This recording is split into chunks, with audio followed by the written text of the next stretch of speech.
Good day, poker peeps. This is Sky with Smart Poker Study, and today we're gonna find more 3-bet bluffs with pocket pairs. So, in this spreadsheet right in front of you are the 6 aspects to the perfect 3-bet bluff. We'll be discussing each of these as we go through a few hand histories here today, but I explain them all in detail in a free PDF I'm giving you called Find More 3-Bet Bluffs. You can get it through the link in the description down below.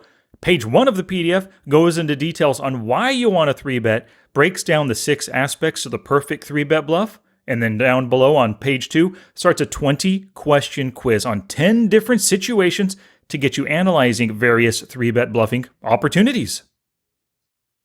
Alright, so let's get to some hands here. All of them today are pocket pairs. You can see we've got 6s, 5s, 8s, and 5s. Once again, one thing that I do want to say about 3-betting with pocket pairs, and especially these hands right here, it's that most of the time they're valid calling situations as well. But sometimes you just don't want to call, right? Instead, you want to be the pre-flop raiser, 3-betting them, sticking it back in their face, giving yourself the opportunity to win it right now, instead of calling in just hopes of hitting your set post-flop, right? Or maybe you want to exploit a really tight image and 3-betting right now can pick you up a nice little pot. Or maybe you're just tired of folding and folding and folding because you're card dead. You got pocket 6s, but you feel like 3-betting instead of calling, right? So many reasons to just 3-bet instead of calling. So just want to lay that out there to start with now. We've got our pocket 6s hand. Villain 3-3-3, open raises to 3 big blinds, a fold, and a call right here. Now, we 3-bet. Before we get to the 3-bet, let's count the number of aspects that we have of the perfect 3-bet bluff right now. First off, we are in position, and generally, in a squeezing opportunity, I'm looking at the open raiser when I'm counting how many of these aspects are in place. We don't hold an ace right here. It's a standard open raise size. At least it's not 3.5 or 4.5 big blinds. And he does have a big stack. So do we at 115 big blinds right here. So I would say that's in place. Raise first in by position greater than 20%. This is good because the wider their open raising range, the more likely they are to fold. He is currently under the gun, which is at 22% is his history of open raising here. 2 out of 9. So I would say that yes, that's in place as well. Raise and then fold to 3-bet? Well, it's 0% out of 3 opportunities. He's probably not going to fold now, and that's probably a good reason actually to just call instead of 3-bet here. Fold to flop C-bet greater than 50? Well, it's 33, but if we do want to barrel, or if we want to bluff this player post-flop, it's probably going to require 2 barrels right here. But for whatever reason, maybe I was looking at my image, maybe I was just tired of folding, whatever was going on, I decided to 3-bet. And then we took this bad boy down. So there's a few interesting things to note, to pay attention to in this kind of hand. First, we have a squeeze 3-betting opportunity because this player called. Now, a caller caps his range, which means that's kind of like dead money on the board quite often, which makes it good for 3-bet bluffing. It's a good opportunity to 3-bet bluff, especially when you have a lot of other things going for you. As you see, we've got 3 things going for us. Not a lot, but a few things right here. Another thing is exploit your tight image. We are, over 32 hands at this table right now, we're running a 6-3. We've been folding a ton, probably because we got 3 loose aggressive players and another potentially loose, kind of aggressive, but loose passive player as well. Maybe we haven't been getting very many good opportunities to get aggressive and play ourselves. So we're exploiting that tight image. Lastly, here's a good thing. 3-bet instead of calling and facing a 3-bet. Like I said at the outset, calling right here to set mine, absolutely fine. But we got another lag and another lag who 3-bets at 6%, 1 out of 18, small sample, 9 out of 25, 3-bets at 7%. If we call, we're really asking for this big stacked, loose aggressive player who's 3-bet in the past. We're just asking him to do it again, right? And sometimes you just want to be the one taking control of the hand, as we did here. And sometimes it works out and everybody folds. So let's see the next hand right here. We've got the pocket 5s, 2 big blind open raise. It's up to us. We want to count the aspects in place. Well, we are in position. We don't hold an ace. It is a small open raise size, and he has a plenty big enough stack. So do we. His raise first in, well, so far as a total, 36% raising first in the under the gun, especially or specifically, he's at 24%, 4 out of 17. Absolutely wide range opponent here. Raise and then fold, shucks, it's only 14%, 1 out of 7, but he folds on flop and folds on turns versus c-bets. So that's good. We got 4 things going for us in this spot. So we decide, instead of calling, to 3-bet, fold, and kind of surprising, not many hands, but a relatively tight player who's been folding to steals, calls. Okay. And another call right here. Oh, what a bummer. We're kind of 3-way to a flop in a 3-bet pot. Now that makes for a really big pot. Any bluffs on flops and turns are going to be pretty darn expensive at this point. And because it's multi-way, a little bit harder for those bluffs to work. 27.5 big blinds. Jack 9-6. A decently wet board right here. Now, one of the important things, actually, before we get to that flop, when you 3-bet bluff, always expect to call. And that's one of the reasons why we love seeing fold to c-bet so high on flops and turns. We want that ability to steal the pot post-flop, and given the fact that he has the tendency of folding, makes it pretty good because we expect a call. But kind of a surprise, you get that second call. But still, you want to think ahead. What if he calls? What if he calls? What am I going to do? Now, with pocket fives, if I don't hit a set, I'm probably going to play this flop pretty straightforward. Wet board comes out. 4th pocket pair here. Check and a check. So what do? I don't think this is a great spot to be bluffing. I love checking behind right here. We get to see the turn absolutely for free. Not going to face a check raise. Not going to have to bluff 14, 15 big blinds into the pot. Right here, saving us a little bit of money. Just playing this face up in a big pot, multi-way. But hey, this is what happens. This is lovely. When you do bet with the pocket fives or 3-bet, when you hit your set, they're often not going to see it. So we get a check. I'm thinking he has ace-king or ace-queen for just checking on 2 streets on that 5. And he comes out for a half-pot bet right here. Okay, loving that. We raise him. We want value. That board just got wetter. Heart draws, spade draws, straight draws, top pair. I kind of doubt anybody has an overpair, but there's so much that we're potentially getting value out of right here. Love the raise. Fold and a call.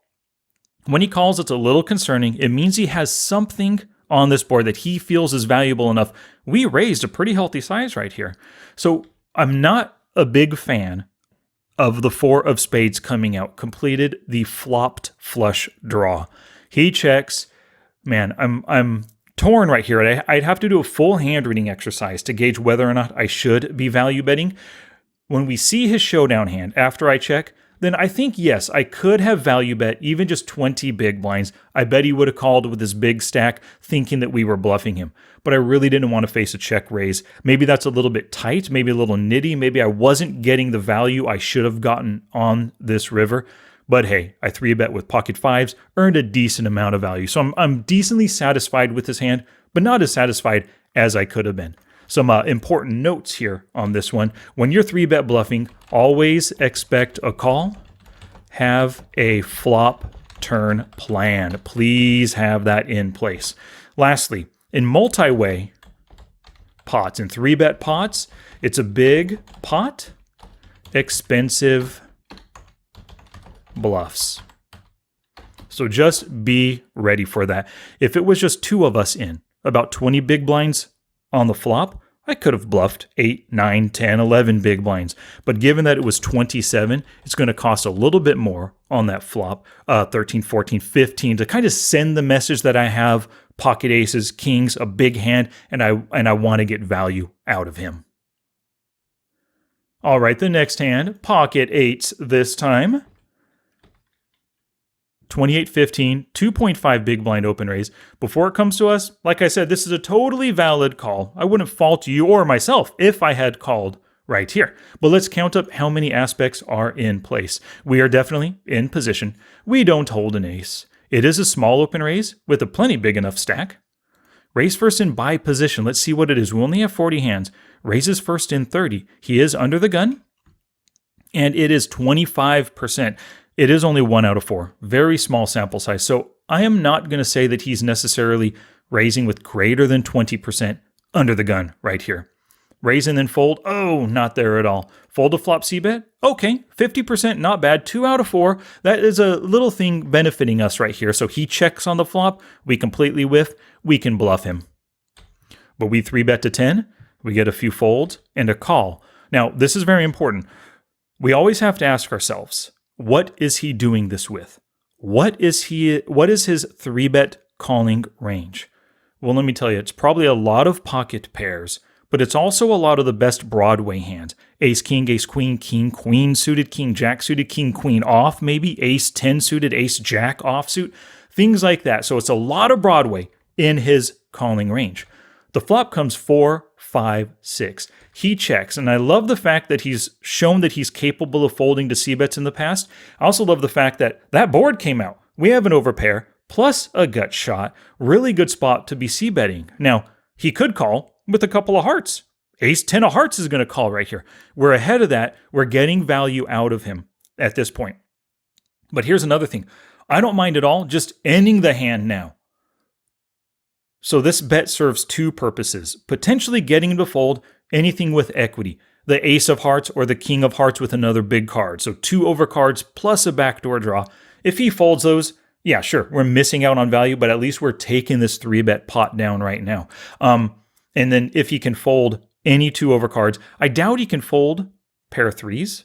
Pair of 7s are not going to fold here, but we're getting value out of those hands, right? So I love this bet. And then he ends up folding. So that's another big idea. Always ask, what's he doing this with? And then realize that Broadway heavy calling ranges are what 3-bet callers have 100% right there. So keep that in mind, but use that against them. Exploit that Broadway heavy range on small card boards. Now the final hand, we're looking at pocket 5s once again, 3 big blind open and a call. So we have a squeezing opportunity. Great spot to call. I do not mind calling at all. I decide to 3-bet. Before we get to that, let's count how many aspects are in place right here. We are in position. We don't hold an ace. Standard open raise size and pretty decent stacks. We've only got 90 right here, but I would say that's in place. Raise first in by position. He's in the MP because we have a player missing. Raise first in the MP, 17%, but he's 29 in the cutoff, 50. Come on, what's the number? 2 out of 4 in the EP.